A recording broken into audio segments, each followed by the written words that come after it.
Рахмат. Мен бере турган суроолорум баарынан кайттым. Себеби мен аз суроо берсем, бага бирөөнө да жооп бере албайсыз да.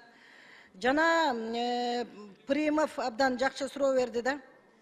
Бул келсеңиз 3 багытты маданият тармагында 3 багытты айтыңызчы, кайсыл багыт менен иштейсиз деп. Ошого жооп бере албай койдуңар да.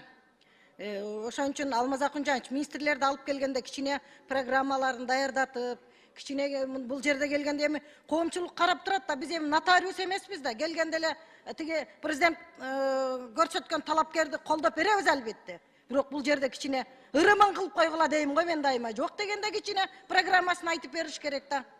Маданият бул мамлекеттик курулуштун кан тамыры. Билим берүү тармагы деле маданият дагы бул өтө оор тармак.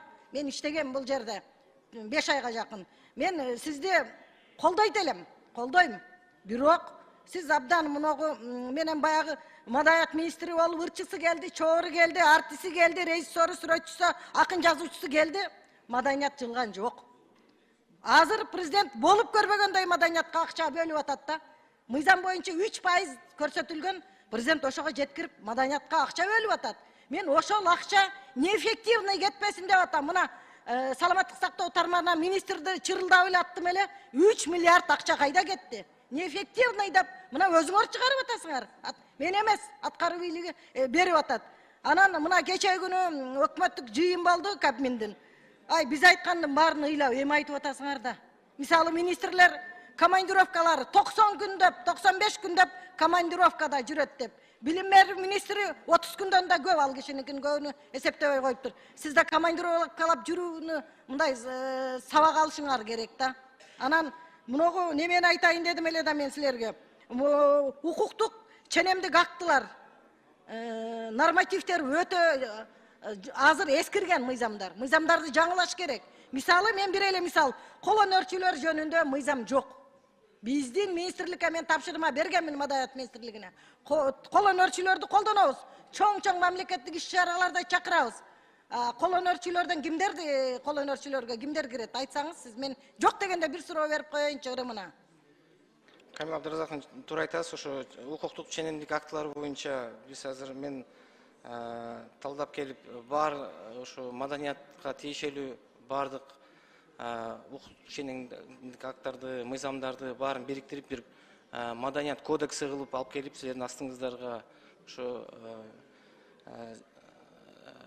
силер жактырасыңар деп ойлойм. Кудай буюрса ошонун үстүнө иштейбиз. Ушул кол өнөрчүлөрдү эске алсаңыз, мыйзамын өзүнчө алып келгиле. Себеби аларга же наам берилбейт, анан бүт иш-чаралар кол өнөрчүлөрсүз өтпөйт биздики. Ошон үчүн мындай мен бир эле мисалды келтирип атам. Ага окшогон мыйзамдык актылар, мыйзамдарыңар абдан эскирген, моралдык жактан эскирген мыйзамдар бар да.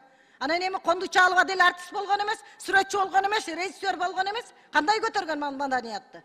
Ошондой мындай бир дымак болуш керек да, кишиде патриотизм болуш керек. Каада салтты, улуттук идеологияны мындай жолго коюшуңар керек да. Анан орто окуу жайлар, жогорку окуу жайлар бар.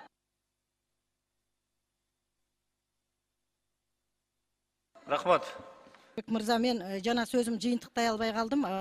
Именно ошол бул маселеге тиешелүү нерсени айтайын деп атам. Мен канча орто окуу бар, жогорку окуу канча маданиятка деп суроо бергенден алышмын. Себеби сизге тааныш эмес да.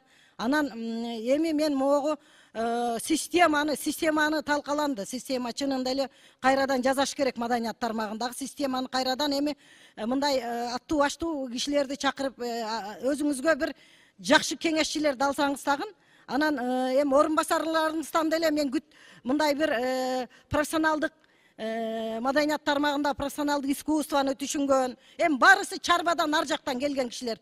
Бир күчтүү орун басар алсаңар дегим келип атат. Күчтүү орун басар алыңыздар. Профессионалдык искусство боюнча абдан маселе талкаланып калды. Анан кийин экинчиден муногу мен түштүк регионунда ушул Жалал Абад, Ош, Баткен окуучуларын таланттуу балдарды келип окута турган окуу жай бар, Ниязалы атындагы. Бүгүнкү күндө алар жатаканада. Мен ушу канча жылдан бери ушу маселени көтөрүп келатам. Ошол окуу жайдын имаратын куруп эртелетип, бүтпөй турат да. Улам 5 миллион кыйкырсак, 10 миллион бөлүп коет. Ошол окуу жайды бүтүрсөңөр, курулушун. Себеби бүт түштүк региондун балдары ошол жерге келип, чыгармачыл балдар, таланттуу балдар ошол жерден окуйт. Анан эми мен баягы наамдар боюнча айтып кетти. Наамдарды документин көтөрүп алып чыгармачыл кишилер жүгүрбөш керек. Жасаган эмгегине жараша өзүңөр тандашыңар керек да. Мисалы, бизде тиги Бабырашан Тургунбаев деген Лейлектен чыккан бир атактуу маданияттын өкүлү бар. Ал киши Кыргыз элине Ополтоодо эмгеги бар. Бирок өзүнүн окуучулары бүт баары өсүп, баары алып кетти. Эки ырдаган кишилер заслуженныйды алып калды. Бир мындай калыстык болуш керек да. Наам берүүдө дагынчы. Эми менеджер катары силер ушуларды эске албасаңар болбойт. Бизде дагы эми кичине тажрыйба бар. Мындай сунуштарыбызды эми кат жүзүндө да беребиз. Анан мыйзамдык актыларды өзгөчө көңүл бөлбөсөңөр болбойт. Мындай кичине аракет кылгыла, окуп, иштеп, үйрөнгүлө эми болбой. Аябай эле неме болуп атасыңар да. Мажирөө болуп атат да сүйлөгөн жоопторуңарчы. Эми башка суроо бергим деле келген жок чынындачы. Урматтуу депутаттар, эми процедурный деп айтпадыңыздар беле? Бул эми башында сүйлөшпөдүк, баары бир фракциядан бирден сүйлөсүн деп.